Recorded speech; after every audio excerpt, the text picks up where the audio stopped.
और इस बीच एक और खबर आ रही है कि दुबई में हमले के बीच जो बुर्ज खलीफा है, बुर्ज खलीफा को खाली कराया गया। यूएई ने हमले नाकाम करने का दावा कर दिया है।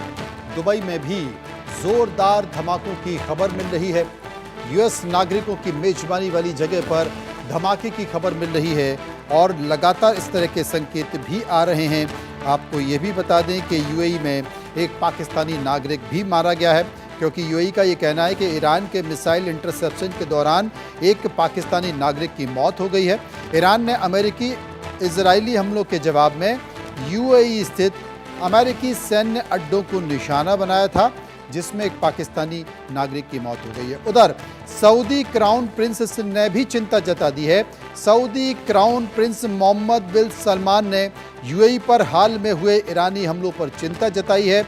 बदलते हालात पर चर्चा करने के लिए उन्होंने यूनाइटेड अरब अमीरात के शासक मोहम्मद बिन जायद से भी फोन पर बात की है।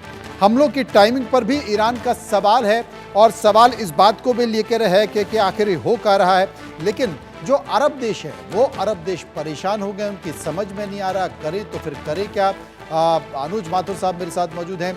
अनुज माथुर साहब, अगर इन पूरे घटनाक्रमों को देखा जाए, क्योंकि जो अमेरिका है जिसको लेकर बयान दिया जा रहा है, अभी कल जब बात का भी बयान था, क्योंकि फिलिस्तीन समर्थक जितने भी लोग हैं वो तो स्वाभाविक तौर पर उनके समर्थन में बयान देंगे ही। लेकिन हमने अभी हाल के दिनों में वियतनाम को देखा, फिर मैक्सिको पर जिस तरीके से उनकी स्थिति थी वो हमने देखा, उसके बाद फिर पाकिस्तान के साथ गलवैयां बांधते देखा, जो कि दिखाई दिया। बांग्लादेश में भी वो कुछ खेल खेल रहा है।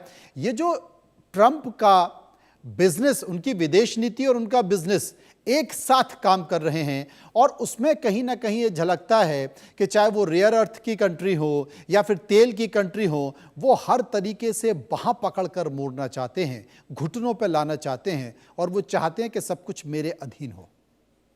अनुज जी, बिल्कुल सही कहा आपने, बिल्कुल सही कहा। ये बात मैं थोड़ी देर पहले भी कहीं और कह रहा था जी कि अगर ईरान के पास जिस प्रकार का तेल और खनिज उसके पास है, तो शायद अमेरिका ने ये नहीं किया होता जो वो अभी कर अनुज जी रहा है। माफी चाहता हूं, बस मैं आप ही के पास आ रहा हूं। एक बड़ी खबर आ रही है, न्यूज एजेंसी रॉयटर ने एक बड़ी खबर दी है। हमले में ईरान के रक्षा मंत्री की मौत हो गई है।